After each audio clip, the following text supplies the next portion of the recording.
And the powers that be tell me we are live for another Thursday on the Mattriarchy. I am, of course, your host, Matt Reese, coming to you from dark and grim Scottsbluff, Nebraska.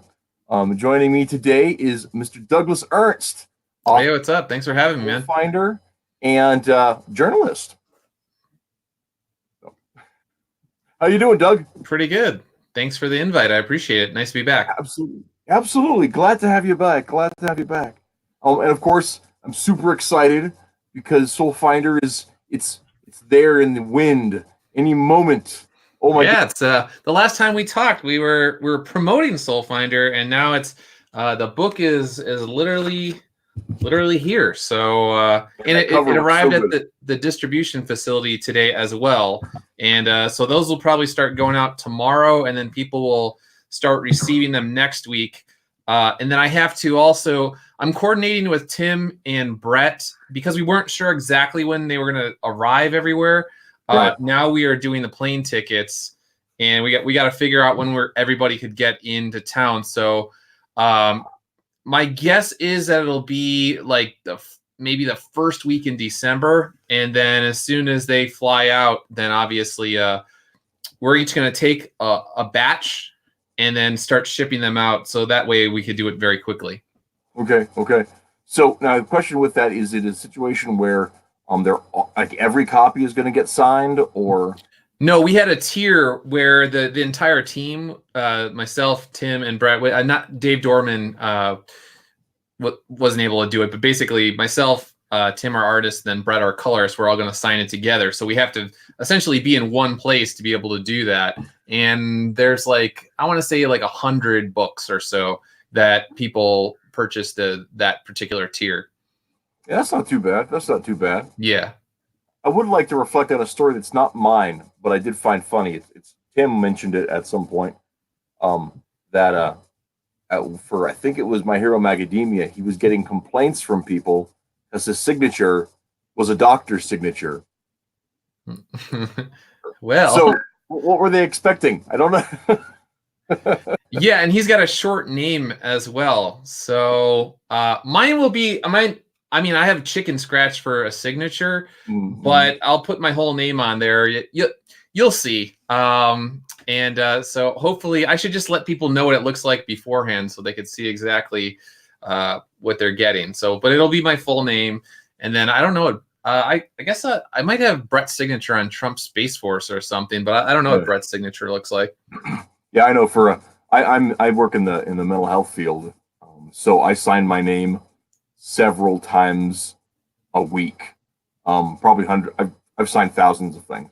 So I've noticed that, after the first 100 times you sign your name, you just stop caring about what it looks like so much.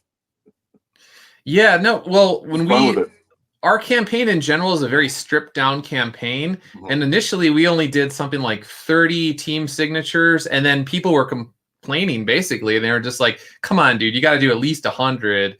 And so I was like, oh, okay. And I mean, I personally don't really care that much about autographs, but a lot of other people do. They want those on their books. So I was like, okay, well, they really want it. So let's do that. And so we released it basically, I don't know, it was 100 or maybe 120 books. And then we'll do some extra for the international backers as well.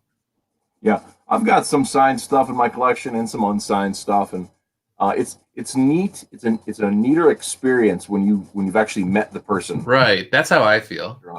When you're actually sitting across the table from them or whatever, and get hear their stories. And I don't know if you're familiar with this is kind of name dropping, I guess, but Ron Fortier, who did the Green Hornet for Now Comics in the 90s. Mm-hmm. He's from out east, New Hampshire, Vermont, somewhere out there, but he relocated Fort Collins a decade ago, and with that, I actually got a chance to meet him at cons, and he's actually been a guest at our little mini con up in Scottsbluff, and he's his writing and his universe building is pretty foundational to my own personal proclivities in comics, so to speak. So it's been cool to get to know him. And I have a bunch of books signed by him because I'm a huge fan. So Yeah, no, if people like autographs, that's cool to me or whatever. But like you said, I like meeting people, and shaking their hand is basically, if I could do that and have a quick conversation with them for a couple minutes, like that's super cool to me. So we went down to I went down to Bell County Comic Con this year. I got to meet some people, and I'd like to go back next year as well. And we'll actually have books this time, and so we'll see what happens. And we got stuff planned for 2020 as well. So that'll be in the works. Well, just to let you know that if you are interested in coming up to Nebraska, we have a con with free space. Oh, there you go. Very cool. Yeah, no, once I got some international travel that I got to do early next year, and then once I get back, then I'll see what's going on with everything. So it all just depends. Yep. Yeah, we're up our local mall lets us use space for free. So we're able to let we have some indie comics guys that come up and showcase for free too. So it's a little off the beaten path, but you guys feel like coming to a little Midwestern town to put yourself around. I like off the beaten path. That's why I moved out to Reno. We're way off the beaten path. Yeah, no, for a decade, I basically lived in Washington, D.C., and then I moved. I lived just outside New York City for about 4 years. And then after that, my wife and I were just like, let's get the heck out of here, man. We got to go. Let's go out west. And so we left. And that actually is a good segue to kind of some of the stuff I wanted to talk about, too, because I know you're a journalist. You've done the Washington beat for years. And you lived in D.C., and D.C. is like, I've been there several times, and it's the only city that I don't hate being in. I live in a town of 25,000, and that's too full for me. I prefer living out of town, but that's not my life right now. But even down in Denver, I can't stand it.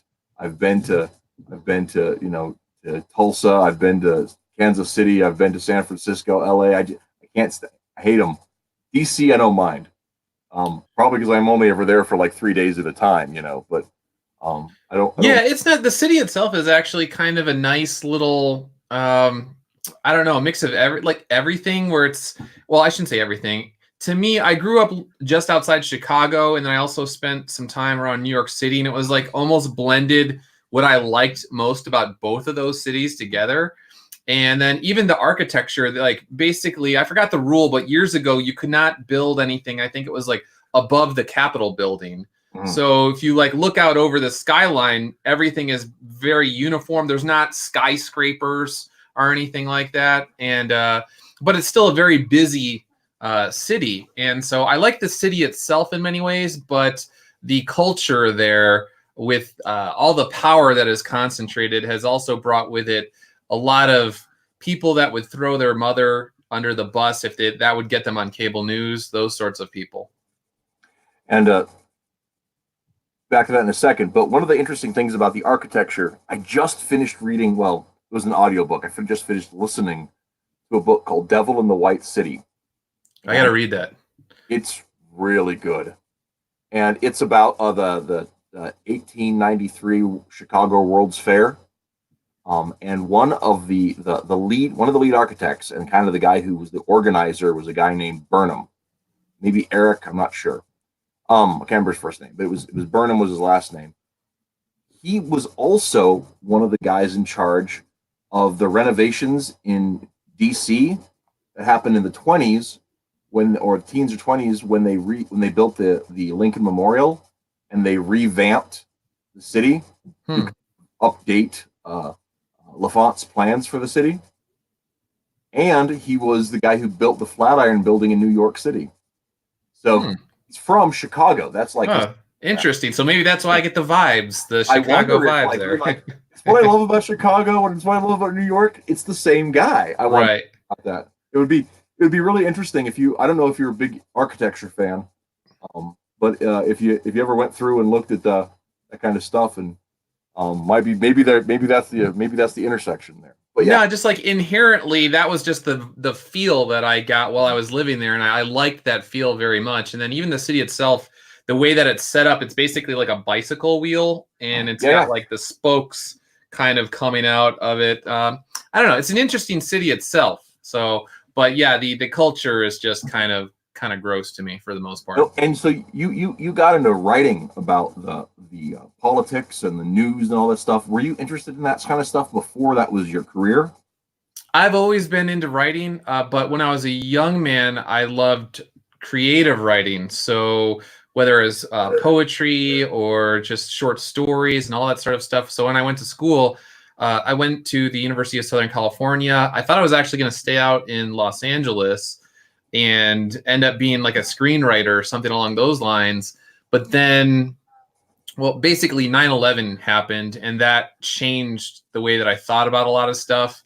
And I just kind of, I decided maybe I want to be a teacher. Maybe I wanted to be like an English teacher. And so I debated that for a little bit. And then I was saving money for graduate school. My wife got into a program in Georgetown. And then my future wife, I should say, my then girlfriend. And so then I went out to DC and I got into a program at American University. And then I became a poli-sci major. And then at American University, after I got out, I interned for my congressman for a little bit. I was working at a gym as a manager at American University's gym. It's open to the public as well. And then I got an internship at the Heritage Foundation, which is a conservative think tank. Mm-hmm. And then from there, I ended up eventually getting a job at Heritage. And then eventually I hopped on over to the Washington Times. So I was like all over the place. I wanted to write at the Heritage Foundation. I was part of their Young Leaders program as the program coordinator.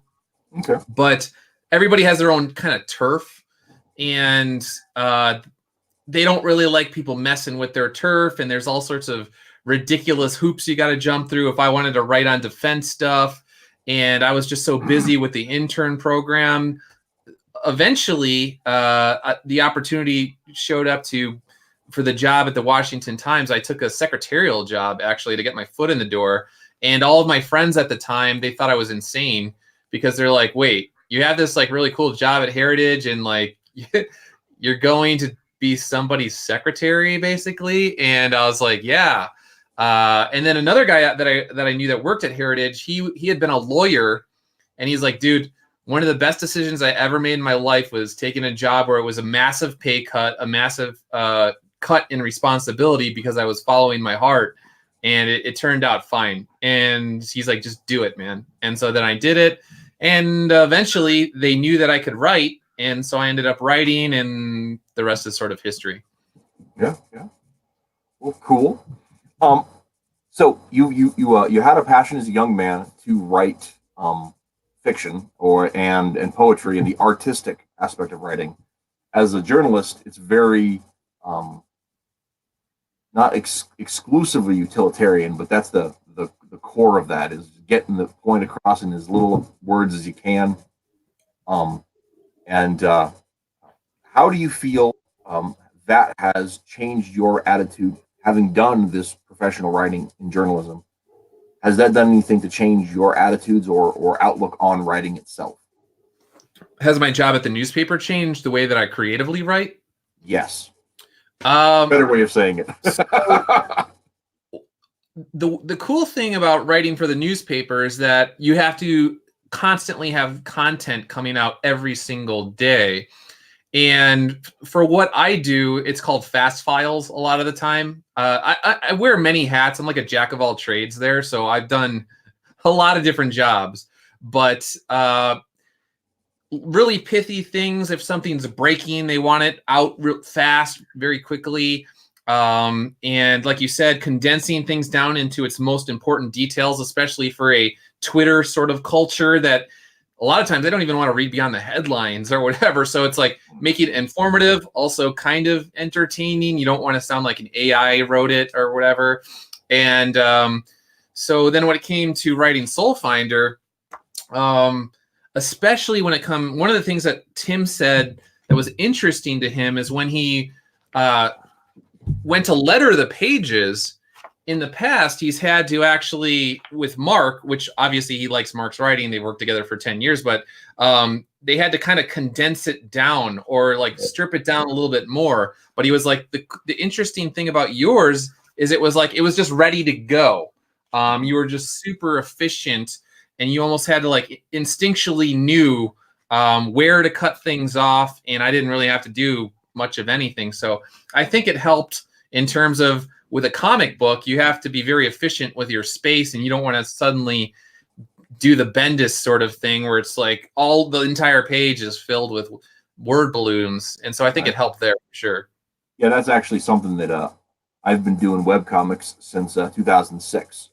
I don't expect people to know that or have read them. I think they're funny, but still, my point is that I've had to cover a lot of art in the time, so you really learn how to parse those words to let the artist stuff sing a little more. Or actually, one thing that you're the first person that I have said this to publicly. I was experimenting with this, and it didn't quite work out. I have to look and see how much. But for the word balloons, where am I going over here?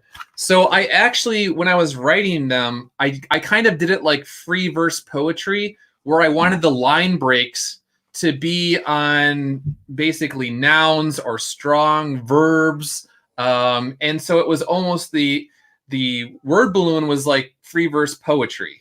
And I wanted to see how that would affect the way that the reader responds to the book as well. But the problem is that you can't always quite do it. So I told Tim, like, try and do your best to keep it the way that it was. But obviously, if you have to make changes, that's fine. But I want to continue with that experiment, because I've never seen people treat the word balloons like they were doing serious free verse poetry as well. So that's a little bit more insight to what I was playing around with during the writing of Soul Finder. Yeah, I actually have done some of that too on stuff. So that's an interesting that somebody else has come up with that and everything. That's a cool little bit. I might have to send you a couple of files that I did that with specifically. I've got a story I've been working on in the background for a while. It's a long thing, but yeah, that's a cool take on it. The other fun thing about it is I love to play with. In the last few years, I've really kind of rediscovered, and I've talked about this on the show before, discovered the art behind lettering. Right. My wife is a big Flaming Carrot fan, Bob Burden's Flaming Carrot, which is an absurdist. It's like a Don Quixote take on superheroes, sort of. But with it, the Karen Starr is his letterer, and she was one of the first people to really embrace and excel at computer lettering back in the late '80s. Created whole font styles and all that kind of stuff. In being exposed and having access to the Flaming Carrot stuff, it's given me the chance to look at her lettering style and study it in a way that I hadn't really noticed before. And that's really changed the way that I've not only written dialogue to try to match with some of that cadence and flow with how it visually works, but also making different kinds of use out of word balloons to kind of to accentuate all that kind of stuff. So it's there's a lot that goes into all of that stuff.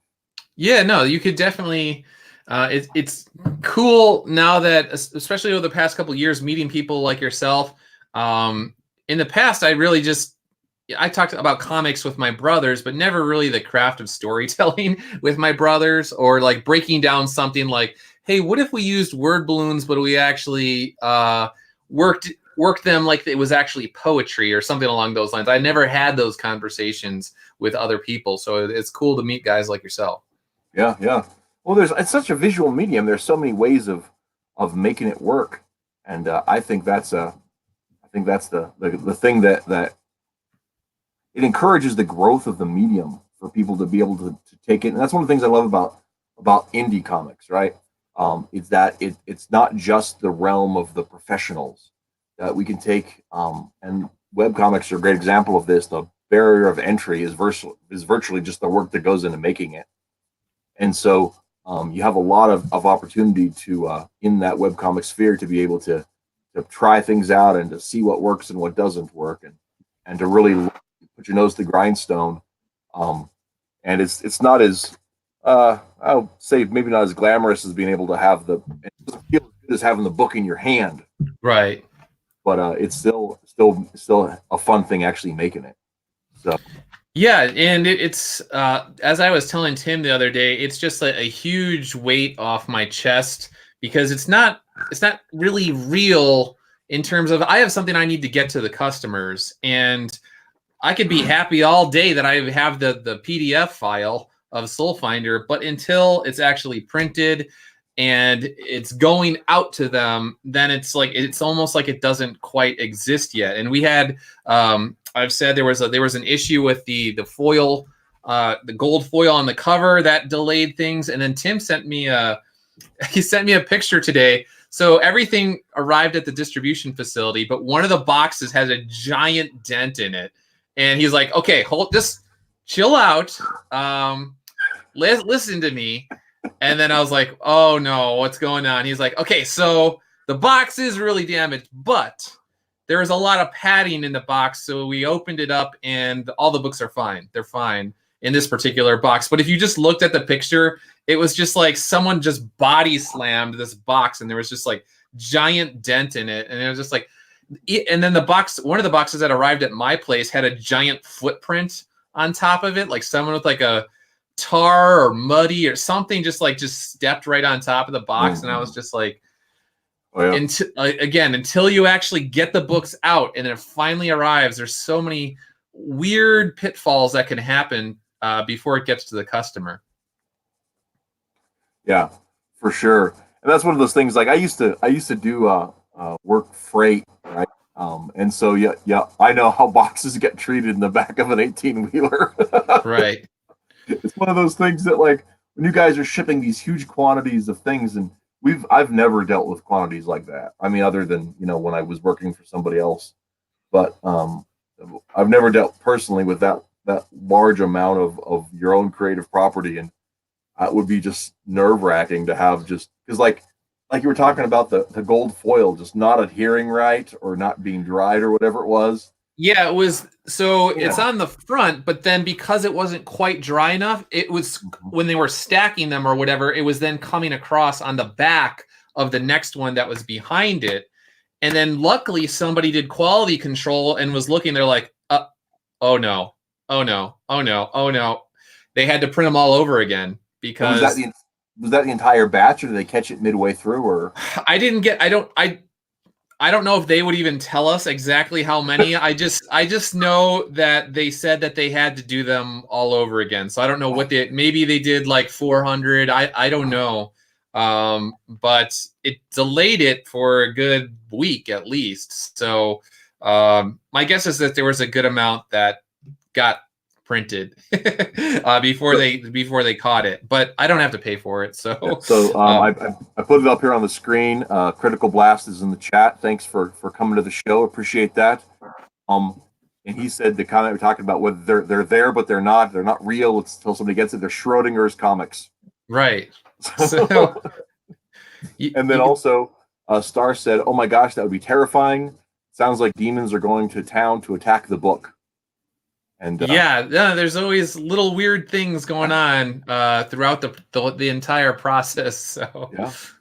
Now I'm actually really, really excited to get it. And I know I was listening to your stream the other day talking about when the books had arrived and everything, and I thought that's really cool. But one of the things that somebody had commented about in the chat was, you've been talking to several Catholic folks who were excited for the book, but you hadn't really gotten a lot of feedback from various Protestants about it. And I am a Protestant, and I for my sake, I'm very excited for the book. I mentioned before that I have, when we were in the middle of selling it still, I have very high expectations for the quality in the book. I mean, you've assembled a wonderful team of people, and I've been, and almost everything I've seen that that Tim touches is just golden. He just knows what quality looks like. He won't admit it.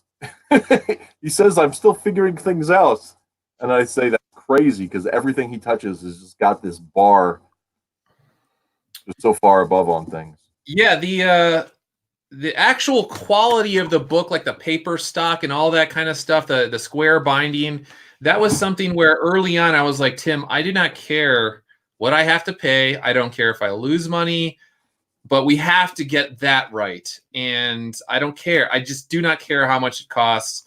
Take it out of my cut if we make anything.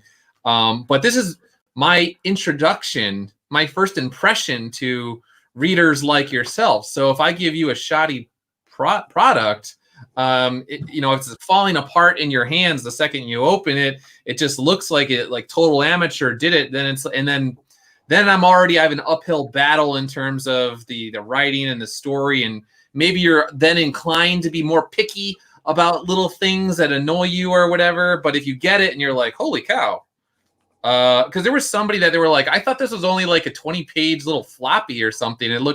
It does not look like that at all. I was like, no, dude, it's 56-page story and then 8 pages of like bonus material. So yeah, first impression is very, very important. So we do have a question or a comment, I should say. Force Ghost Burt Reynolds say, what do they do with the spoiled books? I asked about that because I wanted them. And yeah, I think they destroy them. So, but I'd asked, I was like, any chance I could get some of those? And Tim's like, nah, I think they basically chuck them. So they pulp them and turn them into other comics. Right. Some sort of recycled or something like that. I don't know. So, but yeah, so there was that. I lost my train of thought for a second. I'm sorry. No problem. Because I actually did not bring it on to talk about the book, but I'm so excited for it that it's just like it's at the front of my mind. I know like Tim had asked me. Tim came on the show a few weeks ago, and he asked me to come on his show after the book ship out. We can go ahead and have a big roundtable post-mortem about it. And he asked if I'd be willing to host that, and I was like, "Why, sure. I guess I would. I'd love to." Yeah, the after action review. That'd be cool. Yeah. I'm very, very excited to do that. And so a lot of the questions I wanted I wanted to postpone on that, but I keep talking about it because I'm so excited for that product. And because part of one of the things that I really expect, and like you've talked about, when people said, "Oh, are you just writing a religious book?" And you've said, "Well, I don't think it's overtly religious, except it's about, it's not proselytizing, it's just about priests." One of the things that's sort of a theme that I have been exploring in my own thinking and in conversations with people, and something that because you write about politics and because you've been a part of this indie comic thing and the critique of the mainstream media and the idea of propaganda versus politics. But one of the things that really has been in my mind is that religion and philosophy and politics are so connected that when you say, "Oh, we don't talk about politics," or "We don't talk about religion," then you're cutting out the things that are important to talk about. Right. Because, I mean, I'm not saying you have to be partisan or you have to be a hackneyed about it, but you can't deny that those issues are part of our existence. They're the important stuff, Did you feel in putting together Soul Finder that you felt like you had to censor yourself from those sort of topics, or did you just write the story and let the chips fall? So I think the issue is your motivation for writing the story to begin with. So somebody who is an activist who's masquerading as a writer is coming at the story from a completely different point of view. If you're a writer who just wants to tell a good story that resonates with people on a deep level, and if you want to talk about universal sort of ideals and these questions, literally on the first page, it's asking, why do bad things happen to good people? And it's what makes sense for the character in this situation. What is he going through? What is the big question that I'm trying to kind of present to the reader and have them unpack it, turn it around, mull this sort of thing over.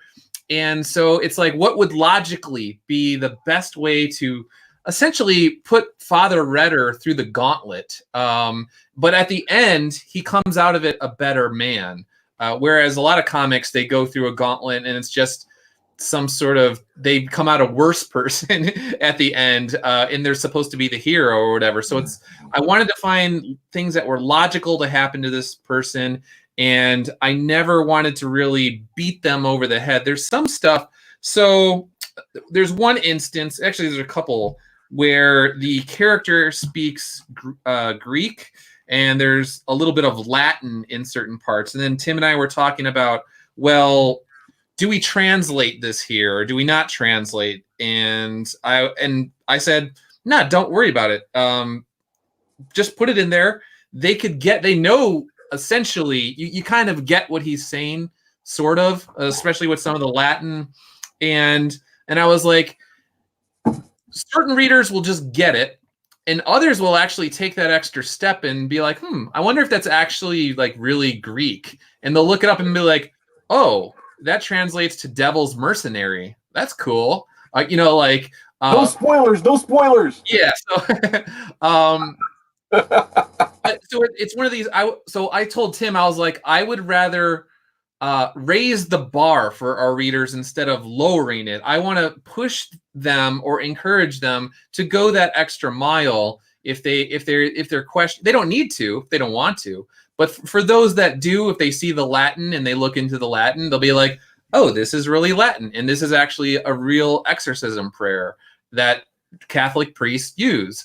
And so it's up to them. However deep you want to dig into it, I tried to make it multi-layered so you could, I'm not even saying this to be mean at all. Somebody who has a 90 IQ, say, reads it, and they're going to read it at a certain level. And then someone who has 100 IQ and 115 and maybe even 130, I don't know what the level is. I'm trying to write it where people at all these different levels, they could enjoy it, and then also on its surface value to their intelligence, but then also their own intellectual curiosity. If they want to dig into it, then they will find more and more that they can enjoy out of it. And those tools are really accessible too. I mean, that's one of the things about, thanks to Google, we got to give them their props that Google translates a world changer with understanding foreign texts.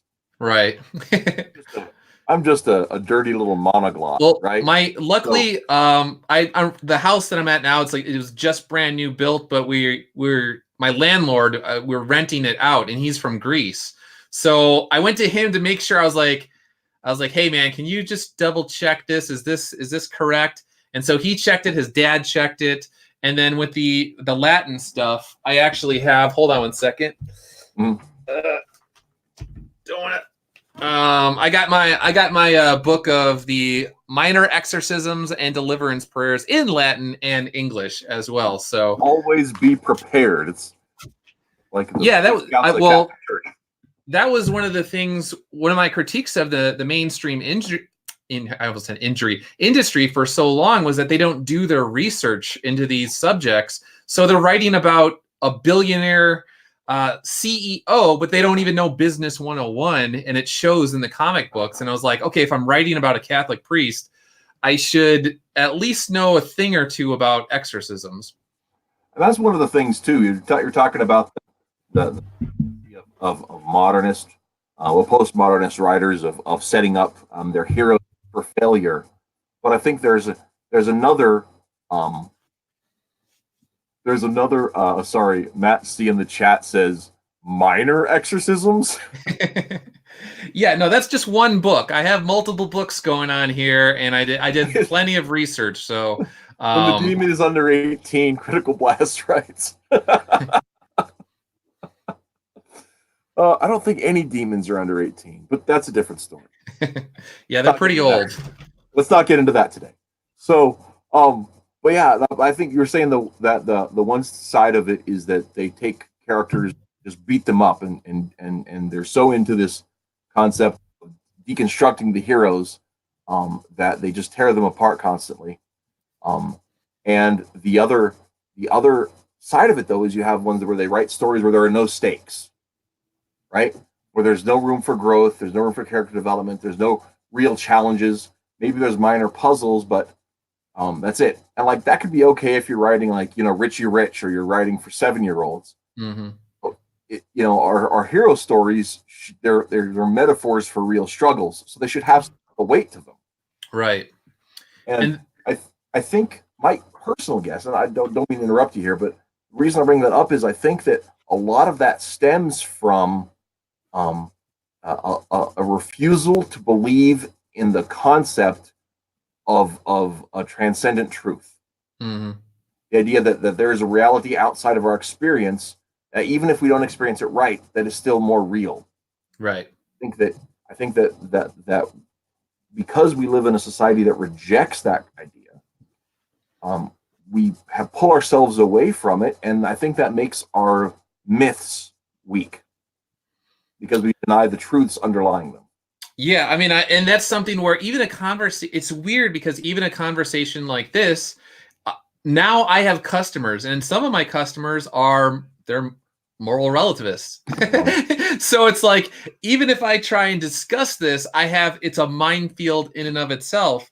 So I have to write a story that is informed by my belief in the existence of objective truth and belief in God, but also in a way that respects all of those readers. But like you said, some people could say like, oh, well, Doug is just pushing, no matter what I do, some people will say I'm pushing religion or whatever. And it's like, no, I'm not doing that, but it's presented in a way where hopefully it'll get people thinking, and I'm not telling them what to think, but maybe I gave them a different angle or something to consider that they haven't been introduced to in the past. And I think that's one of the differences too. Now, this is going to be my opinion. You don't have to agree with me or not, but I think that one of the differences between propagandic writing and writing those contentious subjects, right, is the idea that a propagandist will try to lead the reader along only one possible outcome or one possible interpretation of their story. Right. Whereas a real artist, a real craftsman who is telling a story, is going to leave open the idea for the reader to make their own assumptions. Mm-hmm. And I think one of the big things that people have had problems with is writers basically telling them they're bad guys, right? Right. Mark Wade's whole, King Baby thing was just there to tell everybody how terrible they were if they voted for Donald Trump, right? That's not truthful storytelling, even if you agree with the metaphor that Trump's a giant baby, fine. But that doesn't mean that people didn't have other reasons for voting for him than being evil people, right? But you can tell a story that still gets your point across, but still doesn't degrade the reader who didn't come into the story agreeing with you. And I think that's one of the situations you're having. If you're writing about themes, you're not tying yourself to the facts as they are, but the ideas about how they may be. Right. Yeah, I mean, just writing straight up propaganda, like you said, the King Baby stuff, to me, that's insulting to my intelligence. It's insulting to the reader's intelligence. And I would actually, if I were in Mark Wade's shoes writing that, I would just feel kind of like a loser writing that sort of thing, because it's just, you're essentially writing for stupid people, like people that if you just say Trump equals baby, Trump bad, and then they're like, yeah, this is such a cool story, but it's only because he spoon fed them exactly what they wanted to hear. I just think like I would feel gross giving people like mind gruel that's propaganda, and it's like, no, I want people to think.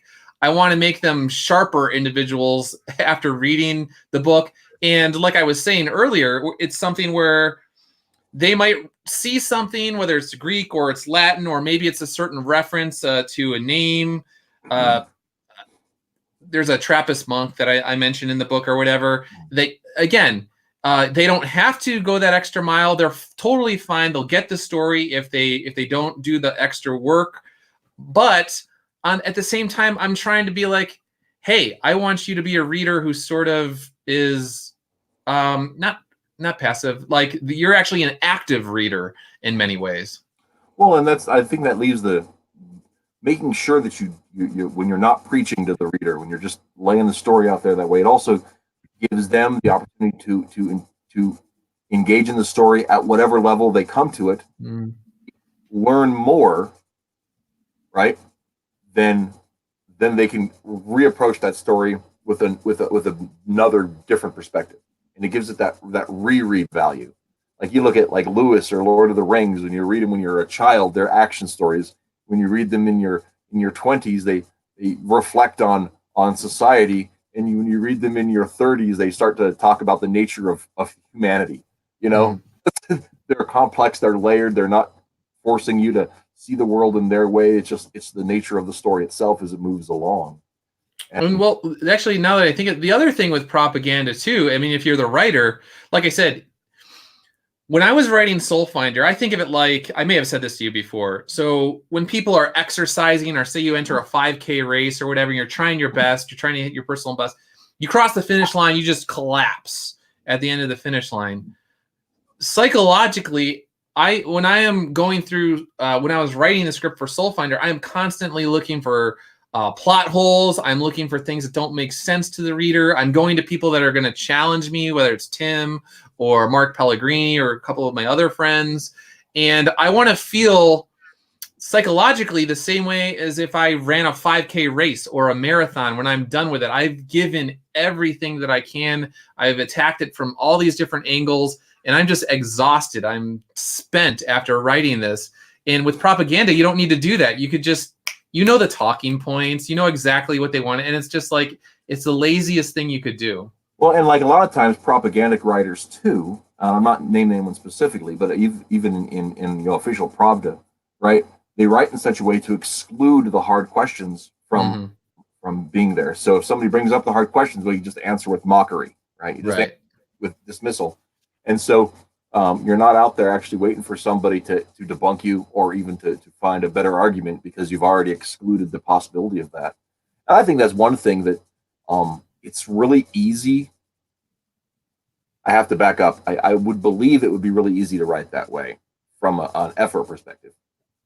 But I don't think I ever have written that way, so I can't speak from experience. Right. Yeah. Well, we're not paid propagandists, so it gets you have to try and put yourself in their shoes. But I mean, you see paid propagandists all the time if you're watching the news a lot of the time, so you kind of know how their mind works. Yeah. It ends up being part of the thing. A couple interesting comments from the chat. Star Storyteller, thank you for coming. Says an artist is someone who is exploring with the person as they're telling the story. I think that's true. The other one, also Matt C. Thank you for tuning in, Matt. Says the writer themselves has to be learning as they're telling the story, and I think that's also part of it.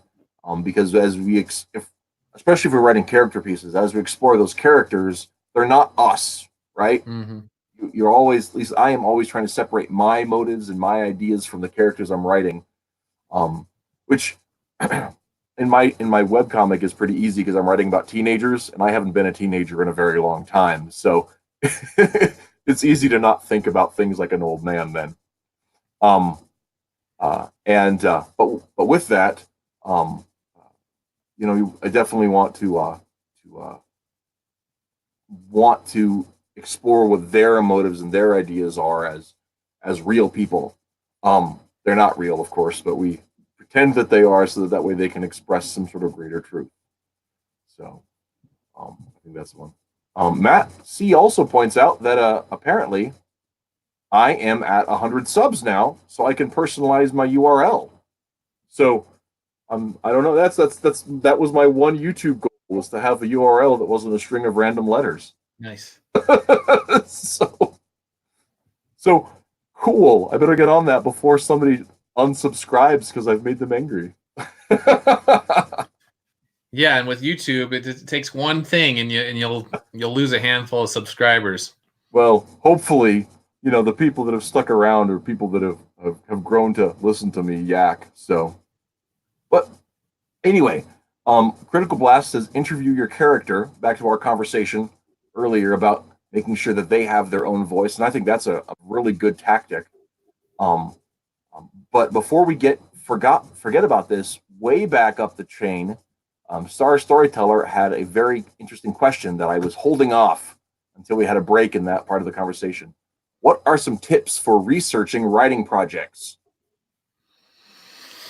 So you're just talking about after you've already established what you want your character to be, like where you're going to go for. So I guess I could only speak for Soul Finder. Is I knew that the character was a military veteran, and I obviously knew that he was a Catholic priest and an exorcist. And so then it was really, I mean, it also depends on how much time you have. So I have the luxury of, I knew what I wanted to write. The story was sort of in my head for a while, but then you try and find the best and brightest that has been written on those particular subjects. So I found all sorts of, good. It's a good thing we have the internet these days as well. So you could order books on Amazon for like used books, especially like really good books for like $5.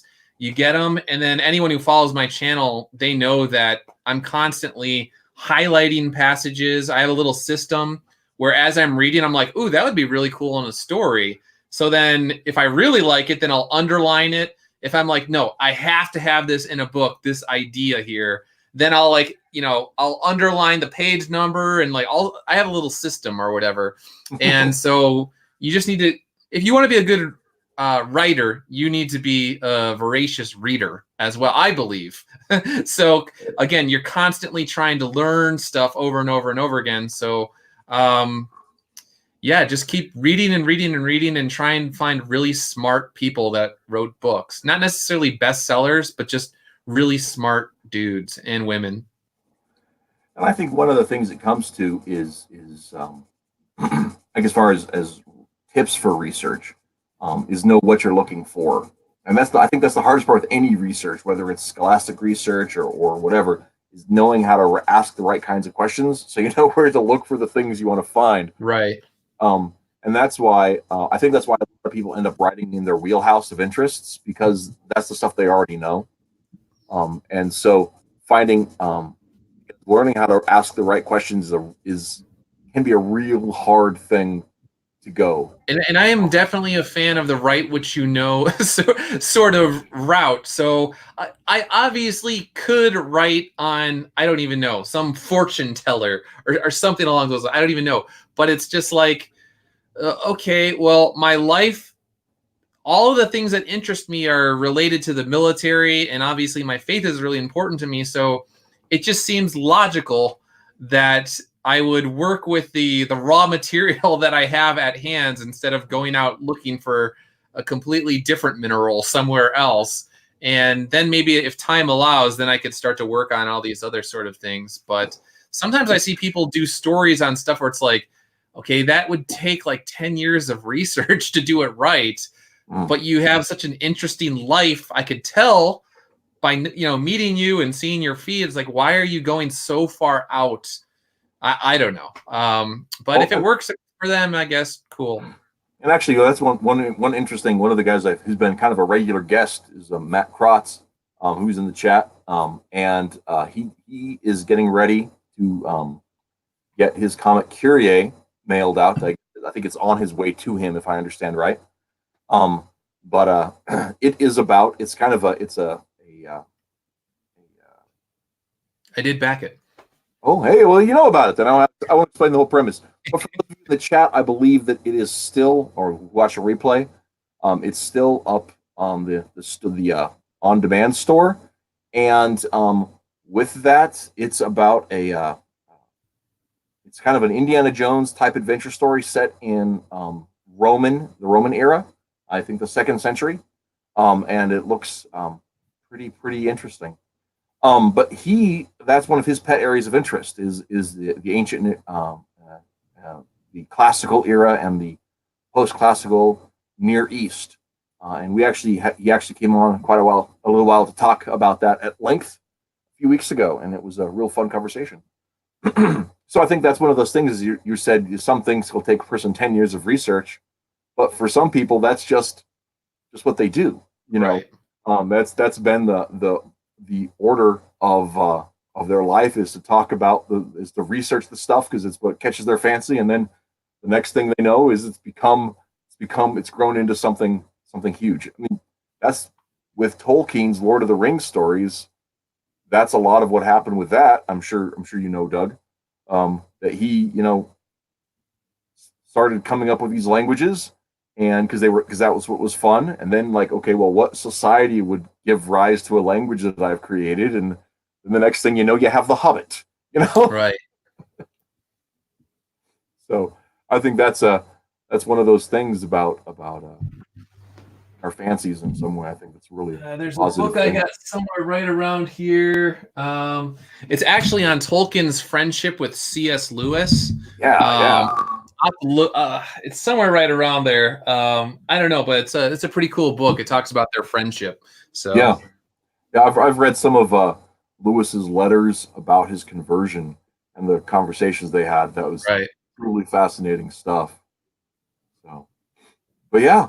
So, pardon me just a second. I have to cough. No problem. I'm gonna mute myself.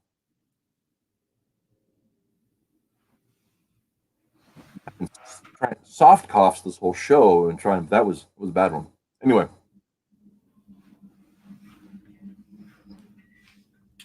Yeah, I know how that coughing goes. I'm always terrified I'm going to swallow wrong during a stream and then just have a giant coughing fit. Well, that's the beauty of the amateur broadcasters. People are usually pretty forgiving about that kind of thing because we're just guys, right? So, but yeah. So that's I'm at a loss for words, Doug. I think that's everything that I could think of that I specifically wanted to ask you about, because I didn't make a list of questions or anything. I just run with it. So, yeah, no. If there's any other questions in the chat that people have, or if you have any other random questions about Soul Finder, like, I'm cool, and I know you have a second hour planned. So if you need to cut it and cough or something, then that's cool. Yeah. Whatever. I'm pretty laid back, man. Yeah. Well, I mean, of course, we always make it an offer to. I always make an offer to my first hour guests if they want to hang around for the second hour. But I know you said you might have some stuff to do. Right. I don't want to hold you back from that. And I've actually got two guests that are coming on. They're Stephen Mitchell, who has written a novel, and Critical Blast, who is his editor and publisher. So we're gonna have some questions about their process and their story that I think will be informative as far as that all goes too. I do from the chat. Star does say that Jay Ashiro immerses and lives and breathes whatever he's writing. If it's in the 40s, he listens to the 40s entertainment and reads books at the Times to make sure he's getting the right vibe. And that's an important thing too, to make sure that you are in the spirit of whatever you're writing. I am in the process of working on a kind of a diesel punk story that I'm hoping to get out next year. So I've been listening to a lot of psychobilly music recently. So I do know what that's like. Yeah, depending on what the scene is, I like to listen to a lot of instrumental music, and I try and find an instrumental that matches the feeling that I'm trying to evoke with the characters. And then so as I'm writing, I try and, how do I say it? It's like I keep tweaking it until the dialogue or whatever, like I'm like, yeah, this would be perfect if this were a movie and they were talking, and this is exactly. And so like you would go to your favorite composers and you would go to like, just again, the best composers that you could think of, and then sync that essentially to the scene that you're writing as well. So maybe at some point in time, I could release the Soul Finder soundtrack of all the different composers. I actually like Hans Zimmer, and as in terms of like the recent contemporary sort of stuff. But so yeah, I definitely like to listen to the music while I'm writing as well. We do have in the chat a question. Matt C says, did Doug plan on doing the foil cover all along, or is that a stretch goal? So I don't think Tim put that as a stretch goal at all. How do I say it? So we knew exactly what we wanted to do, and so the financial side of stuff was not a problem at all. That's one of the good things about I have my own full-time job, and Tim's got his full-time job or whatever. I'm the one paying the bills on this. So I have my own full-time job, and I was like, this is what I want. I want it high quality. And when he came up with the logo or whatever, that was something where I trusted him to basically get the best cover and the paper stock and all the ink and all that sort of stuff that he could. And then it was just a matter of, okay, now we're doing the campaign. I would like to recoup as much of the cost as possible. If I don't, that's fine. So it was essentially releasing like the unlocking tiers, but they were always going to get funded anyway. It was just a matter of like, man, I hope people are into this. I hope they back it. And so I don't know exactly at what time the gold foil came across, but he did the logo. And then probably at some point in time, he was like, I think, gold foil would look cool with that. And I was like, cool, dude, let's do it. And I just trusted Tim with any of the artistic stuff, with Brett, with the color work. There's one page, I don't want to show too much here, towards the end where he did this sort of, I don't want to like show, you could kind of see it's sort of like spacey, sort of psychedelic sort of stuff, where Brett did that himself. It was initially just going to be like the room with a certain sort of lighting, and then he's like, he did that sort of spacey, sort of psychedelic, I don't even know what, and it totally worked. And so with the artists, I wanted them to do their thing, and I wanted them to feel invested in this project, and I didn't want to be some sort of bizarre dictator or anything like that. And I was like, as long as I trust these guys, good things will happen. Well, that's what comes from, surrounding yourself with the best, so that's one of those things that comes into it. Man, I am excited for this book. And a lot of my excitement comes from the fact that I know the care you've put into it. I've been listening to you for years, and I know the kind of motivations and the order of thinking. I'm not going to say I know your thoughts, but the order of thinking that you present is something that is, as you've been on display in that, and so I know it's going to be a great book, and I'm just mere weeks away. Yeah, it'll be there pretty soon. So I hope you enjoy it. So we'll see.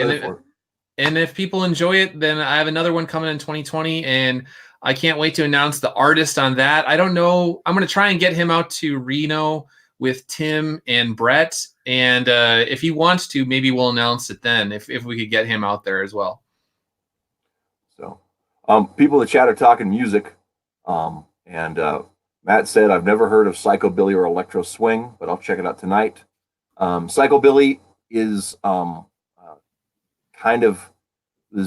term came from a Johnny Cash song, the Psychobilly Cadillac, the line. I'm talking about the One Piece at a Time song, the name of the song is. And that's the whole thing. But the genre was kind of sprung from the Cramps, which are a husband and wife duo with other people. Kind of weird, but their stuff is like classic rock and roll with a punk edge, and that's their whole bit. And that became kind of sprung into its own subgenre of music. That's it's like rockabilly, and punk had a really ugly baby that's just wonderful to listen to. So yeah, that's for that way. But Doug, I'm going to go ahead and my second hour guys are all here, so I'm going to Cool. on. And if you want to stick around, you can, or if you want to go get yourself an enchilada, you're welcome to. Yeah, I was gonna say I got some stuff that I want to do, but I It's do America, appreciate so do you what you having want. me on again. And I will once the stream is done, I will clip some of it, and then I will put it on Patreon, and cool. I'll share it across different social media platforms and stuff like that. So again, thanks for having me on, man, and let me know what you think of the book when you get it. I will do for sure. We will talk again, I'm sure. So cool. And thanks to everybody who stopped in tonight and asked questions. Appreciate it. Well, and thanks again, man. Have a good one. Cool. See ya. Bye. And that ends the first hour of our broadcast day. I am getting an echo from someone. Okay, who has their speaker on? Because I got headphones in. Maybe me.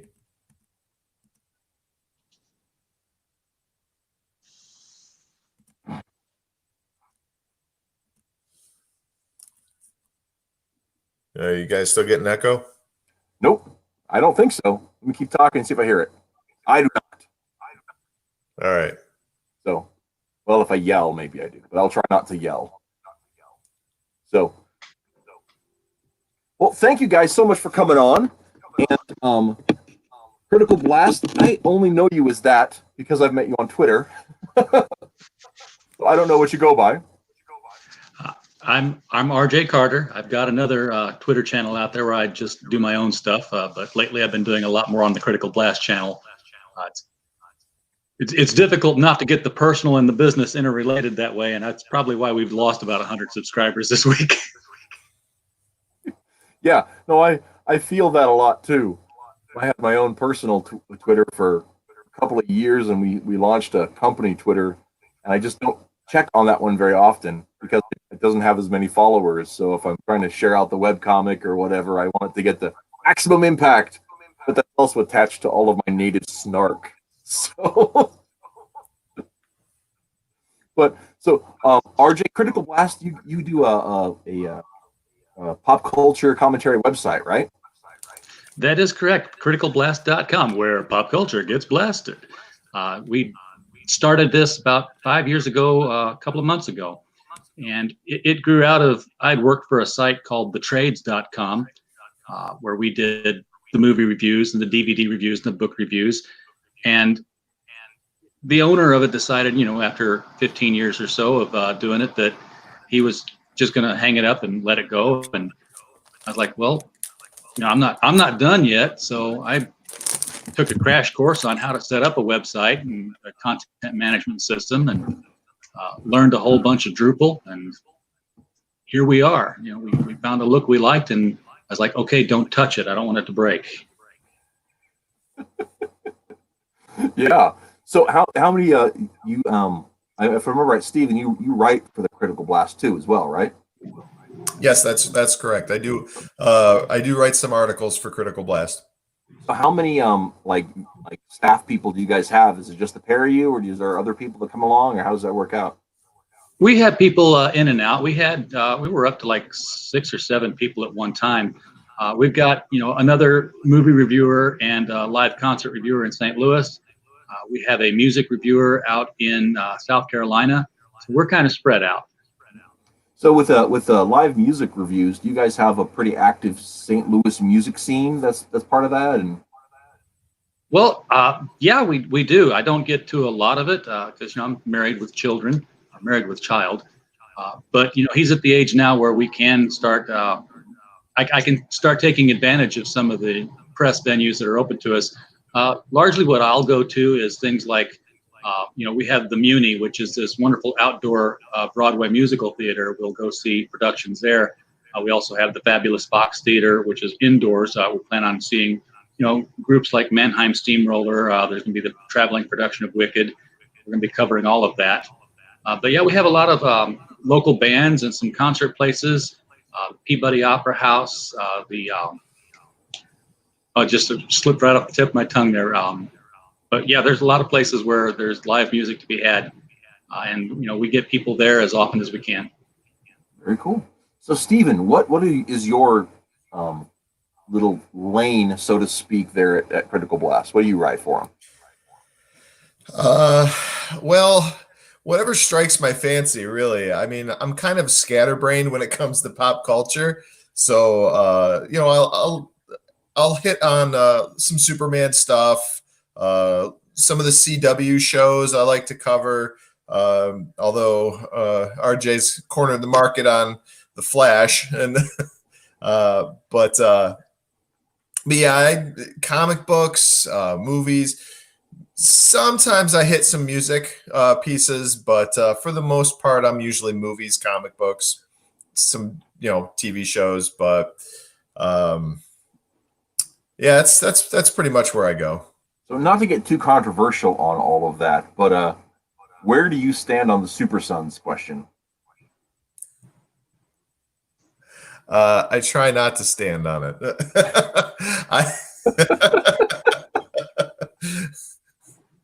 That's a great answer. Yeah. I mean, Bendis has got a thing going with the kids there, and he's aged Superboy up so much now. Super Sons is not even a thing. Now that he wanted so badly to put Superboy in Legion of Superheroes that it seems like DC gave him full creative control over the character to just do whatever he wants to do with him. Now, here's the question that I don't understand about it, right? So he ages Connor from child to man, right? And he brings, not Connor, John. He ages John. Yeah, John. And brings Connor back from Oblivion. So you have two 17-year-old Superboys. What is up with that? Yeah, it's have your cake and eat it too, I guess. Or just you have one cake. And in fairness, there's been multiple Robins that run around. So I mean, you could have more than one Superboy. It's just unconventional because typically that's a Batman world kind of thing. And it's especially weird because I started reading comics in the post-crisis world, right? Where there was only one Kryptonian. It's rock hard, firm rule, only one Kryptonian. And that was the point. What? That was the point of it. Yeah. And then all of a sudden there's more. I wouldn't mind the idea about there being multiple Superboys, so to speak. But the thing that boggles me on it, because I think the John story is wonderful.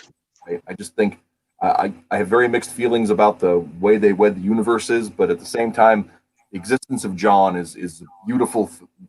Was a beautiful thing. Maybe that's me as a dad talking. I don't know, but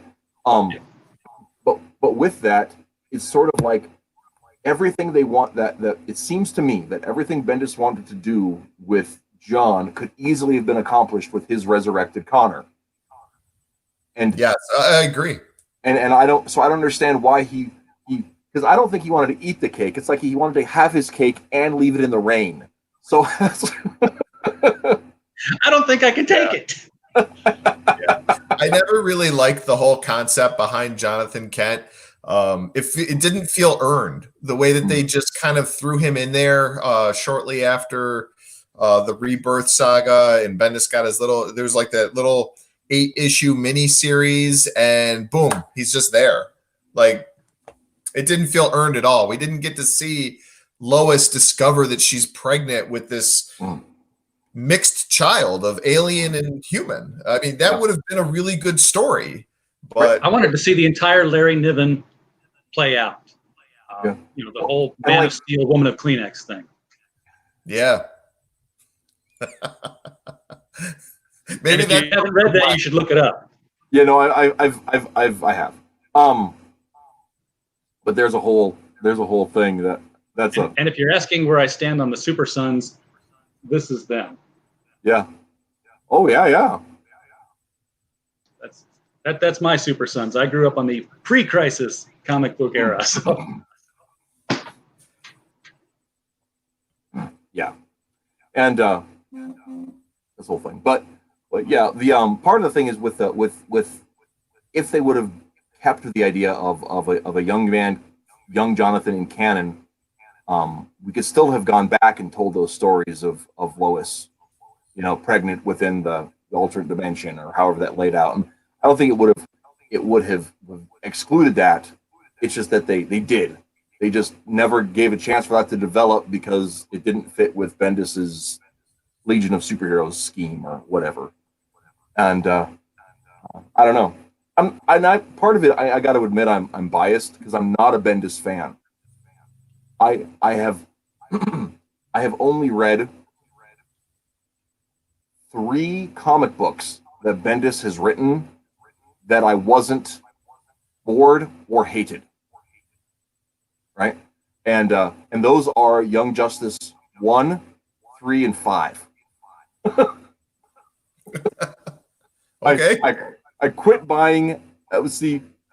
I quit buying at 7 because I 1 was great and 2 was terrible, and 3 was great and 4 was terrible. And I said, if I get 2 bad ones in a row, I'm out. And 6 birds, and that was it. Yeah. Bendis I'm okay with Bendis as a writer. I think he has some really good ideas, and I was excited about him coming on to Superman and running that world because Bendis is really good he's really good with writing stories that translate to screen. His characters are often found on screen, and I got excited about the idea that he might possibly write us a Superman story that they could develop for TV or movie. But what he's doing right now, I think he's just kind of all over the map, and it probably would behoove DC to maybe have editorial step in a little bit more. Yeah, I think a lot of visionary writers get, especially when they get credit, they and just get to run with it. Then suddenly editors don't think they have to have hands on. And when you're forming a universe, I don't think you get that kind of latitude. It's one thing when it's like his own property, like Powers or something like that. Which I didn't read a lot of Powers, but the stuff I've read, I was like, it's okay. If there was any editorial direction at DC right now, everything happening in Doomsday Clock would be reverberating through the rest of the titles. Yes, well, and Doomsday Clock would have to have been finished by now. And that's the thing that I don't. Yes. It's crazy. It's what, 3? It'll be almost 3 years in. Well, they're mirroring the original Watchmen so much that they're actually following the original production schedule. It's not a good thing. No. I think it was like 6 months between issue 11 and 12 when those things came out. Yeah, well, that was happened before I got into comics, actually, because I'm only 41, so I didn't start reading comics until 89, 90, something like that. So I'm the new 52, so I'm the perfect age to be a DC reader this year. That's wonderful. I love it. Oh, that just means in 5 years you're going to have a rebirth. Well, yeah, as long as I'm not coming back as a G5, because I'm hearing lots of strange and crazy things about that. Oh, my goodness. Now, I haven't been able to follow up on all of it, and I do want to get to talking about your book, Stephen, but I have not been able to follow up on this whole G5 thing. The first thing I heard is that they were bringing back some sort of golden age, and I was really excited. And then everything I've heard after that just makes me sad. And I don't know. Because once again, I'm a post-crisis New Earth. I mean, that's like my favorite. Well, it's my 3rd favorite comic book continuity, right? So, and I think they did a pretty good job of laying out a legacy timeline and making it make sense with the progression of events for the most part in the post-crisis Earth. There are a few hiccups and things that didn't go well and things that they tried to fix later, and they did various ways about it. But as a whole, I loved it. And I loved the Golden Age, and I loved seeing the old guys come back, and all that kind of stuff was just so much fun for me. Favorite series, long form series is James Robinson's Starman. I love it, right? So when I heard they were bringing the Golden Age back, I said, "This is great." But then everything else I've heard just makes me sad, and so I don't know. Well, I don't necessarily mind the idea about Wonder Woman being the first hero, but the other stuff, it's just sort of like, yes. That's a homemade custom job, by the way. Yeah. I can see. That's awesome, man. Everything's just within reach here in the cavern. It's just. Yeah, you got to be careful what you say around RJ. He's got something close by that he's just going to give a visual reference on. Hey, we're a video show, so always having props doesn't hurt anything. So I have the misfortune of looking like this. So you guys bringing other stuff to the front. That's no harm for me. I was doing video reviews of Batwoman last night, so I had a special guest star. So what is your general, real quick, and then we'll change subjects. But since you brought it up, what is your one sentence review of the series? Batwoman? Yes. Fire the marketing department. It's good. Oh, well. Yeah, I will second that. I wanted nothing to do with that show based on their marketing. And then on one lonely, boring night, I figured, why not? And so I turned it on, and I was impressed. I was very shocked by how good it was. Okay. I might have to take some time and check that out then. So, because I've never been really keen on the character, but I think there is potential for stories there. So, still interesting to check it out. Now, let's actually change the subject to what I invited you guys on to talk about. I caught 10 minutes of a stream you guys had last weekend before my cell phone battery died, and you were talking about your novel. Tell us a little bit about it, Stephen. Well, speaking of props, Bulletproof Origins. If we can get rid of the glare there, Bulletproof Origins is a story about a freshman in high school who has trouble focusing, and he finds out that he is essentially indestructible, or in this case, bulletproof, more specifically. And he has to deal with a school bully, and he has to deal with a international terrorist that finds out he's indestructible, and he wants to figure out how to do it for himself. So is there a situation where his indestructibility is like inborn, or did it come about from some sort of accident, or do we even know yet? It's actually right in the prologue. I don't know, RJ, are we giving spoilers? What do you think? I don't know. The prologue is necessarily so much of a spoiler, but think Philip Wiley's Gladiator. Okay. Right. But yeah, it's how it happens. It manifests over time. It's not something he's born with, but he it slowly develops to a point where he starts to notice it right away when we jump in on the first chapter. And then he enlists his best friend, who is a child prodigy, to try to help him figure out what's changing about him and what's happening to his body, why he's able to take a beating like never before. And so is this, now here's questions about the world. Is this a world where that has never happened? Or are there hints of that? Or are there paranormal beings that are part of this world? Or what's up? I've established a world where superheroes do exist. They're in the background of this story. The main character, Cody, he does talk about some of the heroes that exist in the world and how he looks up to them, and how someday he would like to be one of them.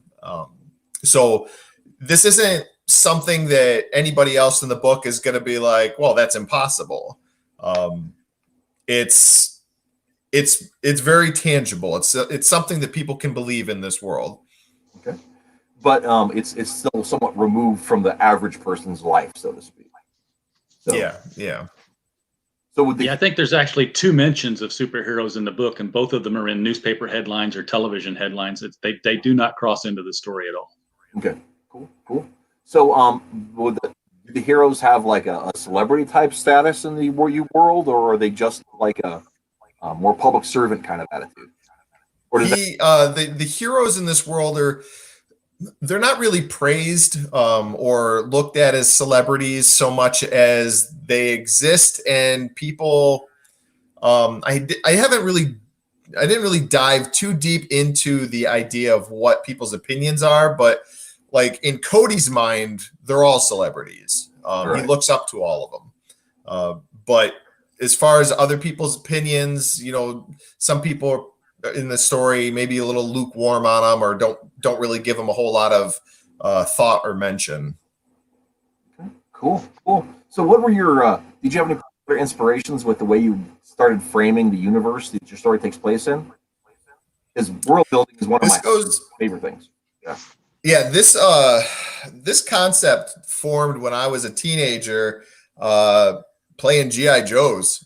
We used to take apart our action figures, take the screw out in the back, and we used to disassemble them and then reassemble them, paint them, and make all new characters. Me and my buddy, and so the character comes from all the way back then. Yeah, I've got a box of those in my garage too. We used to have a tin can of parts. Toy Story would have considered it very morbid.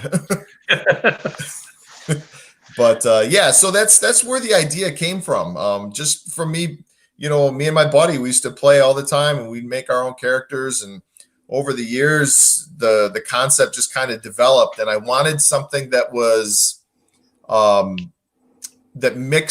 a really good mix of students from different cultures. And like the first thing that pops in my head is like Spider-Man meets Breakfast Club. Good. Very cool. Very cool. So from the chat, we have a question for you. And I think he asked earlier and I missed it. Didn't understand what he was talking about, but it's a question for you. The name of the high school is Bannerville. Is that a reference to Bruce Banner? It's a very interesting coincidence, but I didn't have that in mind. I was thinking of Smallville reference, so I put the Ville in there, and then the first thing that popped into my head with high schools is there's always banners everywhere, and if you have a banner year, then you've had a great year, and that's complete opposite of what happens with Cody. He's not having a banner year. So Cody, is he lives in a rural environment or semi-rural, or how does that work out? Yeah, he lives in a rural area. It's very interesting. In my head, it all makes sense. Because where I live in a neighborhood, but literally 2 minutes down the road is like this mecca of businesses. It's just this whole strip of restaurants and shopping centers. So in my head, he kind of lives in that sort of area where he lives in a loft above a karate dojo. So he's rural, he could take the bus into school, but he's close enough that he rides his skateboard while his best friend rides his bike. Yeah, well, that's what makes a lot of sense. It's like Riverdale. Right. Well, I mean, I live out in West Nebraska, right, Scottsbluff, and we're a rural city, but that city is 25,000 people. So it's there's a large number of people clustered in the area, and then nothing, right? So yeah, there's like 30,000 people in the county, and most of them live in Scottsbluff, right? So Scottsbluff, Gary, right? It's a twin city situation, but yeah. So the city is the kind of place where he gets around easily, and yet he's 16 years old and suddenly finds himself in areas of town where he has no idea where he is. Yeah, exactly. And I think that is very common for the few rural cities that remain in our country. So I think that makes a lot of sense. So is he? Do you have a state figured out? Is he Midwest? Is he West Coast? Is it in some? It's a coastal area. I thought the Bannerville resides within the city limits of a fictional city called Port Haven. I really wanted it to be coastal because I feel that there's a lot of opportunity for things to sneak in through a harbor. I love the idea of bad things going down at the docks. Yeah, that's a great cliche. I love that. But and I know the book's written, but you were talking about docks and sea places, but like a Great Lakes or American Great Lakes are both Midwestern and shipping centers. Yeah. Yeah. I live, Detroit. Yeah. I don't live that far from the Great Lakes. Lake Ontario is north of me. Well, I not to pump myself up too much, but we actually have a web comic that I've been working on with some pals of mine since 2006, and it's set in rural Wisconsin. So it's in that Great Lakes region as well.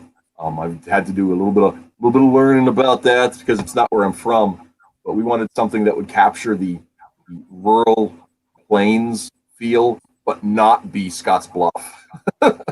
So we picked Wisconsin largely because of Michael J. Nelson from Mystery Science Theater.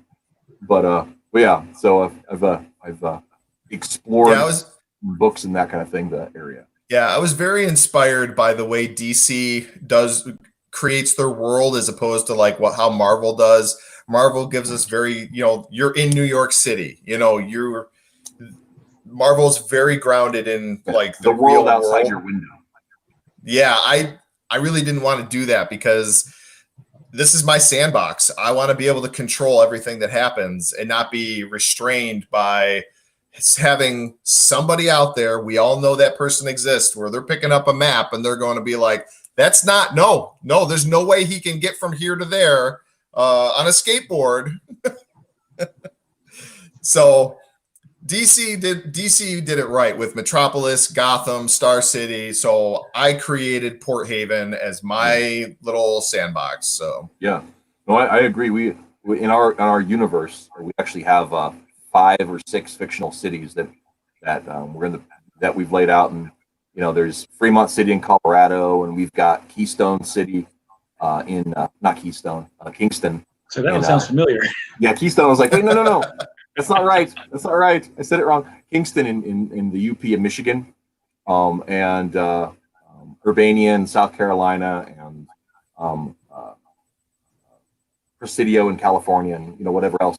And the little town of rural Wisconsin, where the Forces takes place.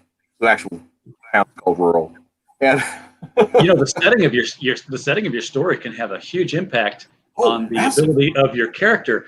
I mean, can you imagine Peter Parker getting bit by a spider, able to swing on that web line the way he does, and living in Tilden, Illinois, population 900, nobody has a 2-story house? What's he going to swing from? Yeah, he'd do a lot of jumping. Well, you'd have to move into Chicago. It's not that far. But yeah, absolutely. And one of the things I love about the idea of fictional geography is being able to pay homage to the places around it, but still have the freedom to say, well, yeah, but there's a gold mine outside of town. If you're like, there's no gold mine around Chicago, shh, Chicago. It's not Chicago. So, back to your. I'm sorry. Laurel Hamilton writes out of St. Louis. She does the Anita Blake Vampire Hunter series and some other things. She actually uses local geography, like underwater caves in the Mississippi River, but she's very careful not to say where they're at because she's like, they really do exist, and I don't want to be responsible for somebody who's a fan trying to find them and getting caught in them and drowning. Yeah, that's awesome. Yeah. Yeah, I do think that's cool. I actually years and years ago, I used to be a staff writer for the online webcomic fan magazine called Fanzine.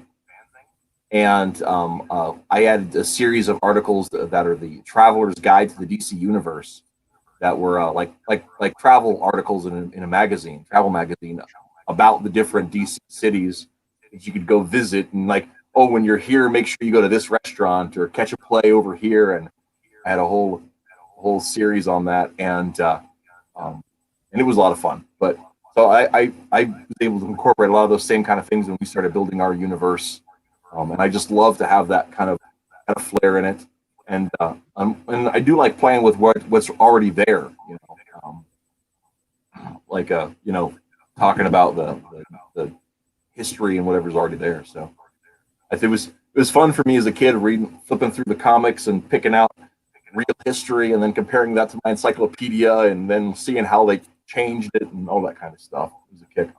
Yeah, I will say that there's a lot of world building that can still be done with this story and around this character, but I didn't want to get too deep into it because my focus is the main character has trouble paying attention, and he's kind of like my target audience. A lot of young readers nowadays, they're distracted by cell phones, video games, and there's so many things out there that they could be doing other than reading a book.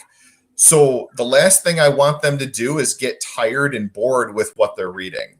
So I try to focus on just the important things, what's in your face, and I use repetition in the story to help younger readers stay focused on what's happening and constantly be reminded of what's going on, because kids maybe read a few pages, put it down, and they'll play a game on their phone, maybe pick up their video games, and when they come back to the story, I don't want them to feel lost or feel like they have to turn back a few pages and refresh their memories on what's happening.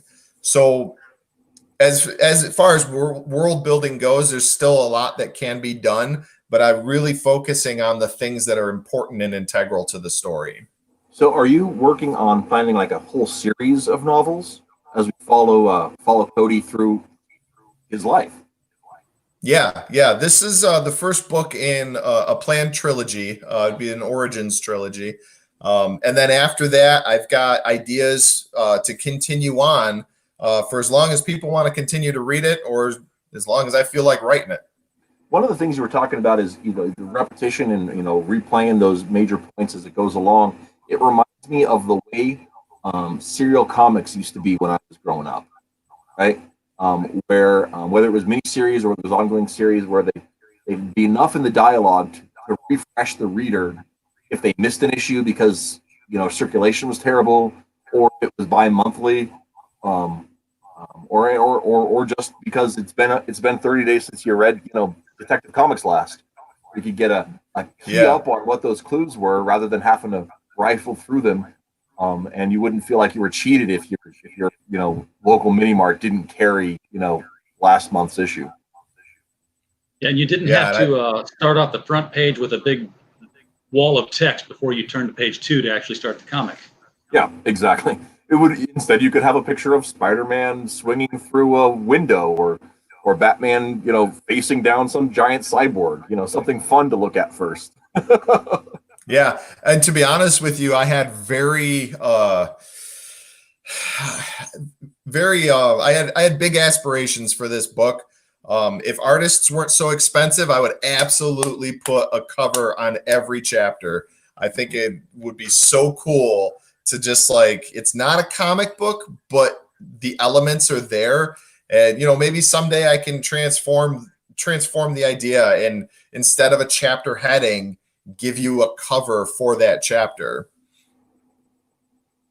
That would be cool, like a prestige version of the book, with color plates, like the old. I'm going to forget the guy's name, but it was not just Powell. My brain's escaping from me. Okay. Oh my gosh. I have an 1890 copy of Alice in Wonderland that has color plates in it, so I get what you're talking about there. Yeah, but my thing is, there's a particular artist who also wrote a bunch of those adaptations that were very popular in the early 20th century. Howard Pyle. That's what it was. You got it. And Howard Pyle's, did some of his books had color plates, but they all had the illustrations, and his draftsmanship was ridiculously good. That's what I was trying to get at.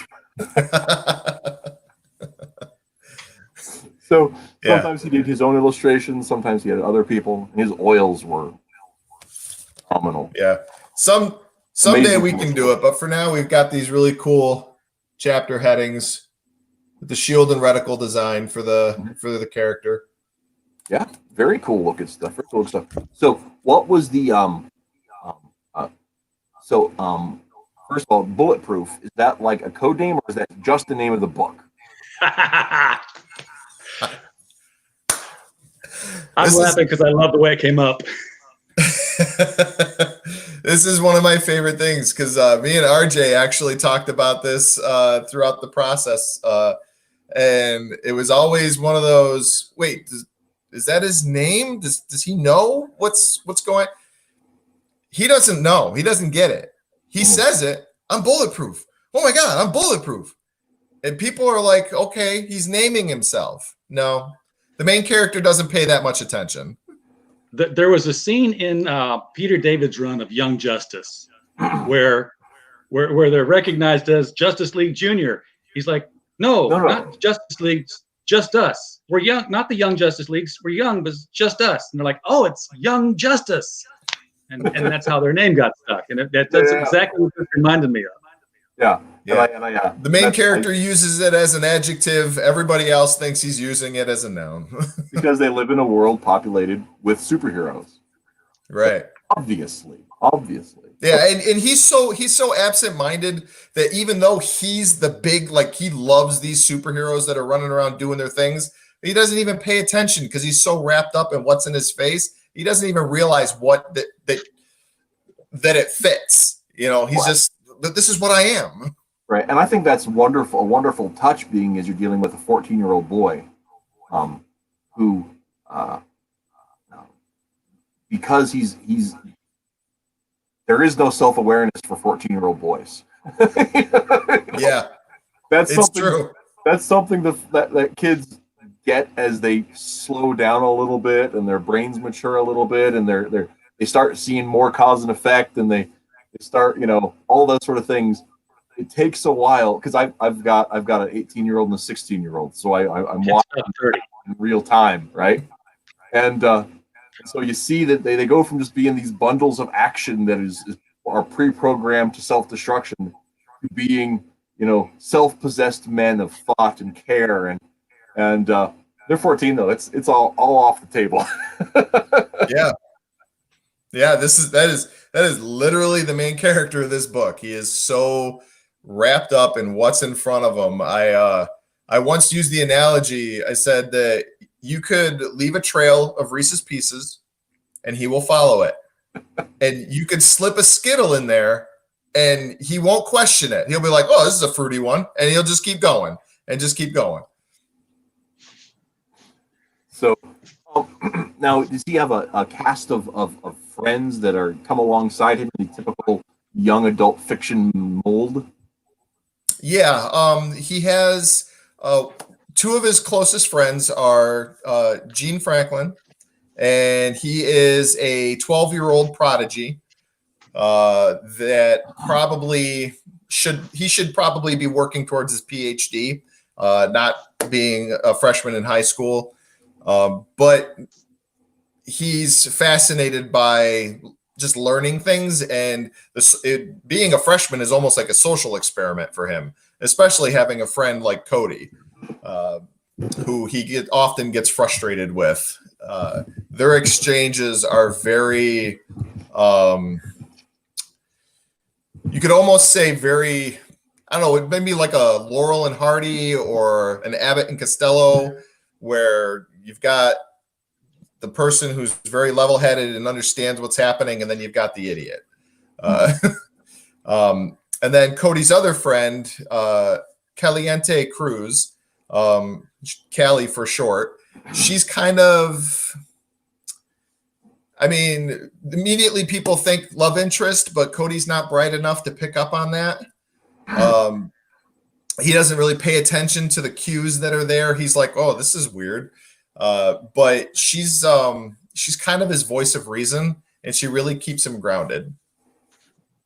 But each of those characters have their own things going on off to the side that concern Cody, and he's very protective of his friends. And there's one scene in particular where he wants to keep. He's talking with Callie, and the one scene in particular, he is like kind of caught in the middle of this family drama that's going on, and he's very awkward and he's not quite sure what to do. That was one of my favorite scenes to write. Yeah. No, I think that's great. It speaks a lot to once again that level of development that young men who have no concept of any of that sort of thing. So I think that's a fun piece in there.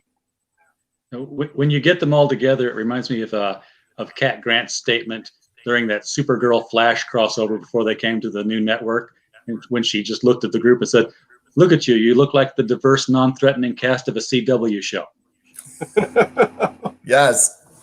Well, one of the things too, I heard you talking about the diversity aspect and how you have these characters that fit into different racial criteria, but that you don't really make an issue of it. It's just part of life there. And one of the things that I think is really interesting about that is in the last 20 years, at least out where I live, right?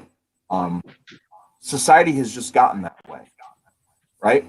And it was really that way. It was some of that way even when I was growing up, but we have these different groups of people from different places that end up in the same place, and after a couple generations, everybody's just people, Yep. And so you may notice that the similar different tastes in individual cultures and individual things, but there's these common cultural meeting grounds at school and at the Walmart and at the mall where people are just people, and we can not be hung up by our pasts, and in a lot of ways I've been in. Professionally, I'm a focused mental health worker, and so I see groups of kids that come together and come apart and mix that up pretty constantly. So it's good to see. I like it when people can take a look at race and ethnicity and culture and acknowledge that those things are real factors in our lives, but also appreciate that they're less important than that human connection that can be universal and maybe ought to be. Yeah. I wanted the book to be a relatively judgment-free zone by the reader. As you're it's not explicit. It's not in your face as you're reading. You actually get to know the characters a little bit before the race is even brought up. And when it is brought up, it's not one of those, oh my gosh, I can't believe, it's nothing like that. I want you to love the character for who he is or who she is, just as we should in life. There's so much more to us other than the color of our skin. And in this book, it's very much important to appreciate the characters for who they are. And I'm hoping that it comes out the way I wanted it to. Yeah. I think one of the things that I think is also fun about dealing with the culture idea in some ways is the idea of discovery, right? When some people discover something both for the reader and for the characters, to discover something about their past or their history or their family culture that is then explained in the larger context. And so the fact that you're revealing this, or that your intent is to reveal this organically through the course of the story, that rather than just throwing in there and say, hey, look at my kids club, I've got one of every one of them. That's maybe that's the way it ends up, but that it's not about that. It's about the character themselves and having that in there. So I think that's a fun aspect. It's an important point too. So now the other thing I want to talk about, RJ, you are the editor for this piece. Yes. How did this project get off the floor? Did Steve come to you and say, hey, I've been working on this and I want your input, or what's the story there? Well, we've been looking at doing something like that for a while. I've been writing for years now. I'm actually the writer on Warren Murphy's The Destroyer series right now, starring Remo Williams. And working with my publisher, I picked up how things worked and how they were done. And there's so much now that's available technologically and with print on demand where people can take a risk and get into this. It's not like in the olden days, unless you were the author of Zen and the Art of Motorcycle Maintenance. If you self-published, it was grandma's recipes or something that maybe your mom would buy if you were lucky, and she'd tell you how good it was. Yeah. But now, we have these other print-on-demand options. So it was like a year ago, we opened up the reading for an anthology that we wanted to try, which was Gods and Services. It was a paperback, and it's on Amazon. And it was just, let's throw this idea out there. And the idea was that it's the old curiosity shop that pops up, disappears. If you buy something from it, there's a god attached to it, and the god is obligated to make your life better, whether you want him to or not. And we just threw it out there. We've made token payments to people of what we could afford, which we got some name authors in there through our contacts with Critical Blast. We've done book reviews in the past, so we had people like Ira Bloom, who has written Hearts and Other Body Parts for Scholastic. We have David Peterson, who's written the 5 volumes of 600-page novels for his Angst series. John Della Rose, whom everybody on comics Twitter knows, has a story in there. And that gave it, I felt, some gravitas for all these new voices that I wanted to get in here who had never been published before, but who had talent. And we had a stack of these submissions coming in. Some people got it, some people didn't. And the ones who did, some of them could write, some of them couldn't. Fortunately, there were enough really good stories in there that we put it together. I wrote a framework around the thing, and after a lot of blood, sweat, and tears, we sent it off, and there it was. And Steve was like, well, if this gets off the ground, I've got this idea for a book, and I'd like to send it through Critical Blast Publishing. Well, Gods and Services was our proving ground for all our mistakes. Hey, we should really buy an ISBN number rather than take the one that CreateSpace gives us, because yes, the book says Critical Blast Publishing all over, but guess what? You don't own that ISBN. It's owned by CreateSpace, and it's going to say that on the bottom of the Amazon page. So when we decided to do Bulletproof, I wanted to do it right. I wanted to make sure that we owned the ISBN, that Steve had the copyright on it. And everybody's got the copyright on their stories in Gods and Services. That's a different issue. But I wanted to look at something other than CreateSpace. And Ingram Spark was recommended to me. David Peterson, the Angst guy, uses them. And I looked at it, and I went to Steve, and I was like, hey, they've got a hardcover with dust jacket option on here. Do we want to go with that? And that was the first decision we made. Was it wasn't the first decision. The first decision was to publish the book. We were going to do that. Right. But we liked the idea of a hardcover. We thought that was, if you see a hardcover book, you're like, that's a book. There's just something about that versus the trade paperback version, which will be coming. But we wanted to do the hardcover first and let that be out there for X number of months. I'm not going to be saying how many, because I don't want everybody to just wait it out and then get the cheaper paperback. Get the hardcover. Spend the money. Don't wait for the graphic novel. Get the monthlies. But then through Ingram Spark, it'll be a very easy transition to say, okay, now turn that manuscript on for paperback copies as well, and for the ebook copy, and then all the people who need a less expensive copy will. Some of us are poor. Get on the band. It's not just about being cheap. I'm there. The whole reason for Critical Blast is I get this stuff for free. Some gas in my car. I'll be. Yeah, no, for sure. But no, that's cool, and it is for sale on Amazon though, right? It's for sale. Yeah. Anywhere you can buy a book, it's for sale. You can walk into a Barnes and Noble and order this book because it is distributed through Ingram. The only thing that we didn't turn on was the returnability, and that's what really stops a book from being stocked in a bookstore, is the fact that it's returnable. Local comic shops no longer have this problem, or rather this option with Diamond, and it's what's killing the comic market, is they can't return what they get stuck with. Bookstores aren't going to let that happen. They get stuck with 100 copies of something, it's going to go back to the publisher, who then has to reimburse them for what they spent, which is why we didn't make them returnable, because you could really get stuck if you're a small guy, and suddenly some store orders 10,000 copies of it, and 6 months later you've got to bite the bullet on it when they send them all back. But your stores will still be able to order them if you ask for it. They can pick up a copy or two, take a risk on it, and see how it goes. So it's got the brick and mortar option. It's not just an available online kind of thing. Okay, very cool, very cool. Yeah. Part of the reason I ask is because I haven't put any links in the description, but I will. So I literally know where to find it.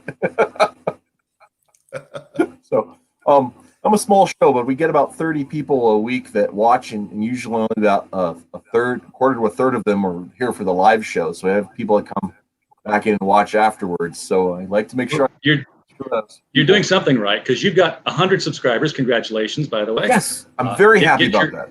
Get your custom URL going. And I saw you had 30 people earlier.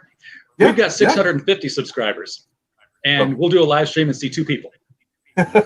So, well, part of it is I try to get guests that have something really interesting to say, and what'd you do with me? My awkwardness that way. So, but yeah, so very, very exciting. Very glad to have that. So, what is the process for getting your own ISBN? Because I have no idea how that even works. You buy it.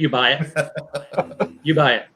Okay. There are houses where you can get them cheap, which is basically, they'll buy a block of them. But when you investigate it, you find out that they've bought the block of ISBNs, and they're going to give it to you cheap because they're going to retain the ownership of that ISBN. Again, you'll be in a situation where you'll look at your Amazon listing and be like, what do you mean this is owned by so-and-so? No, that's not the publisher. I'm the publisher. Ingram Spark had the best deal on the ISBNs. And I forget, there's one source of ISBN that controls the whole thing. And you can go buy a block of them for so much and then sell them cheaper to other people. Actually, not sell them cheaper one by one, but you got your block discount and you're making a little bit of profit. Exactly. Ingram had the best price on getting an ISBN number, and then there was just a minor cost for the actual setup and printing. It was doable on an average person's budget to get a book out there and get it going. And again, we're talking about hardcover now with dust jacket and everything. So. And it's not that much more to put it into the new formats. I was very happy with the Ingram Spark process. Cool. Very cool. Yeah. Part of the reason I ask is I of course, I do the whole indie comic thing, and people have discussions about whether to bother with an ISBN, depending on how many you're selling and whatever you have with that. And so I've been curious about it. But I haven't had the opportunity or taken the opportunity to look thoroughly into it. And you mentioned that in the chat, and I said, this is something I'm interested in finding more about. It's somewhere in the neighborhood of $100. Oh, cool. So for a novel, it's well worth it. For a monthly comic, maybe not. Not quite monthly yet. We're plan ahead. He's on the Watchmen schedule. Yeah, what you do is you buy a block of 10 or 12 of them at a cheaper rate, and then you just dole them out as you publish. There you go. You don't buy them one per issue. So, very interesting. But okay, very cool. So, what was the process like for getting the book together? I mean, how long did you spend writing it, Stephen? I was my own worst enemy writing this story. I went through ups and downs of lack of confidence that I could put something coherent together. I went through almost like a depressive, oh my God, what happens when I'm finished with it? I don't want to finish it because when it's done, it's done. I won't know what else to do with myself. So I was working on this for roughly around a little over 2 years. I would have to say you put together the time that I was like really focused and sitting down and writing, I'd say a little over 2 years to complete this. Now that being said, I'm really like I've overcome those hurdles now, and I'm writing with a refreshed this fervor of I need to finish book 2 and I need to get to book 3 because there's so much I need to let people know about what's going on. So now that this is tangible, like I don't feel any of those the pit in my stomach or the nervousness of getting it out there. And so getting the first book done is good fuel for that. Yeah. Have you gotten many bites? Of people are pretty interested, or are they still learning about it here? Well, we've actually got 4 reviews on Amazon right now, and so and none far of them are related so good. To him. Everything's coming in. Say again? No, and none of them are related to him. Yeah, that's the important thing. They're not related to me. I don't think my mom has read the book yet. That's hilarious. Yeah, but no, it's great. So far, I've gotten a lot of positive reaction from the people that have finished it. And actually, I was really impressed because a local dentist posted a review to their Facebook page, which was really exciting. Yeah, because they're going to actually stock copies of it in their waiting room. Oh, wow. That's cool. Yeah. I saw that you linked to the Facebook thing, but actually have copies there for people to read while they're waiting to get their teeth drilled into. Yeah, and since they can't take it out of the office and they're not going to be there long enough to read the whole thing, they get hooked, they go out, they've got to buy a copy. I love that model. I'm going to drive to New York just to get my teeth done. Yeah. That's pretty exciting. That's cool. Yeah. But yeah, so it's coming up on time there. I'm going to go ahead and make sure I get the Amazon link in the chat so people can check it out there. It's a hardcover book. What's the price point on that? It's about $24, which is, pretty cheap actually for your hardcover books. Yeah. Ingram Spark again recommended what a price point should be, and we tried to keep it low because we wanted it to be attractive. Because we want to make our money back on it. Favor. We're actually doing Amazon a favor because usually you got to hit, if you're not a Prime member, you got to hit that $25 mark in order to get your free shipping. Mm-hmm. So, there's a lot of add-ons with this book. Yeah, you buy the book, you've got to get something else to get the free shipping on it. Yeah. And, if you do get the book, and why wouldn't you, be sure to leave an Amazon review. Those things are very important for authors. One of the inside baseball kind of things that a lot of people don't know is that when you get 50 reviews or more on a book, that's what triggers Amazon to start referring people to your book. Anytime you buy a book and you're looking at the thing, it says, hey, people who bought this also bought this and this. It's because those books have 50 or more reviews on them and they're getting pushed.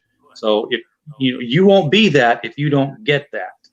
Well, that is really I did not know that. That's an interesting thing. So that's cool. And that's quite interesting. I may have to leave some more reviews for some people that I've bought books from then.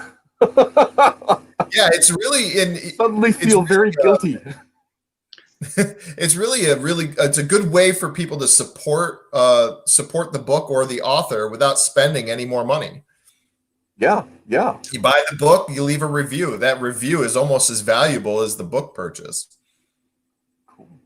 Indeed it would be, because that's suggestive selling for the next time around. So you have we have a couple questions in the chat, and I have one more of myself. When you're looking at volume 2, is that coming up 2020 sometime, or would you know yet?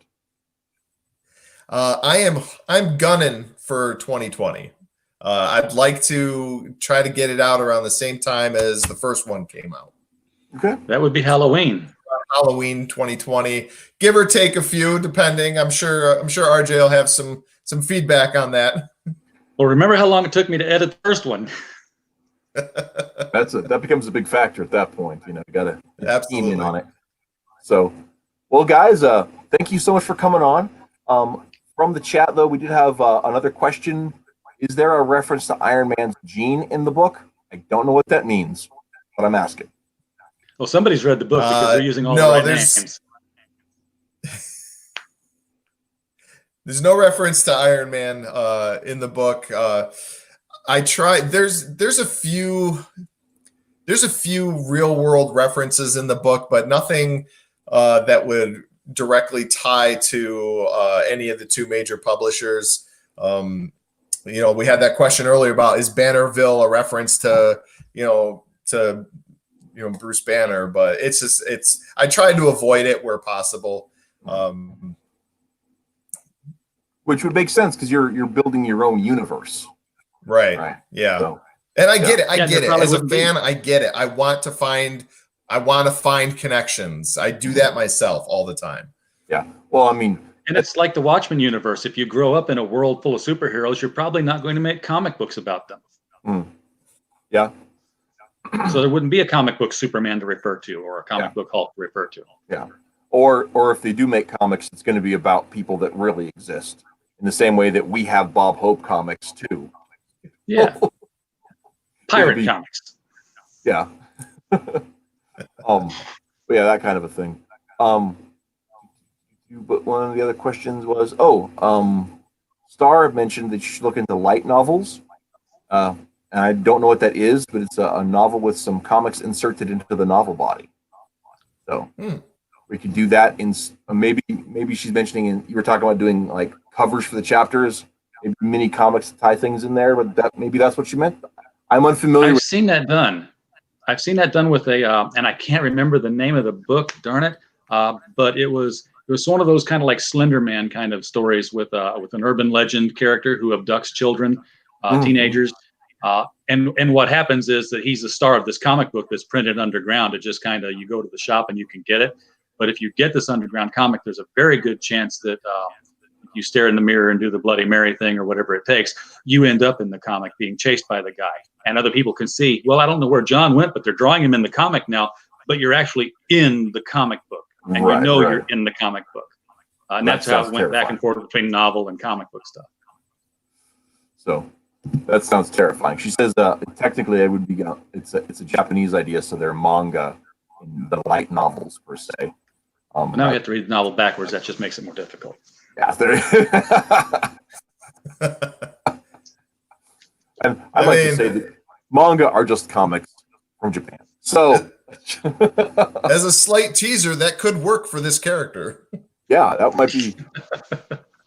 But our special prestige edition coming soon to a store near you. So, soon. But well, guys, thanks so much for coming on. I'm gonna head out because I have to go get some food. I've not eaten yet. But thank you so much for coming on. I definitely want to follow up as you guys progress along. Keep in touch and all that kind of stuff. RJ, I do want to thank you in person. Several months ago, you had me on to talk about our expositioner story that we are working on right now. Our campaign wrapped successfully, and so we're hoping to ship in the next couple months. Excellent. So that is good news for me. Stephen, I think your universe sounds super fun, and congratulations on finishing the novel. Hopefully, some people from the Hero check it out. Those of you guys who stuck around for the whole show, thank you so much for tuning in. I want to let you know, I meant to mention this sooner. Next week is my wife's birthday, so no show. The week after that's Thanksgiving, so no show. Next time we're going to be on is December 5th, where Bill Williams and Matt Weldon from Punchline are going to be coming on, and I'm going to be asking them all kinds of questions about my second favorite superhero universe. So, in case you're curious, my first favorite is mine, Ideal Comics, idealcomics.net. Check it out. You can support us on Patreon. The second favorite is Punchline, and third is DC. Specifically, the New Earth post-crisis DC universe, as mentioned previously. But it sounds like DC might be getting bumped by Bulletproof. That's some fun stuff. I really need to check it out. There you go.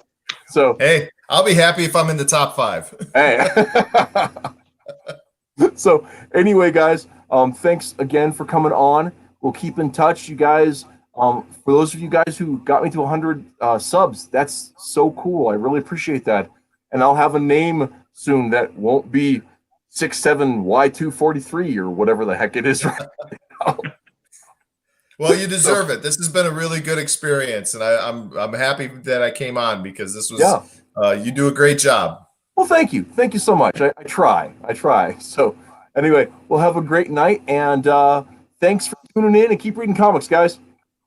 All right, Thanks for having us, Matt. Take care.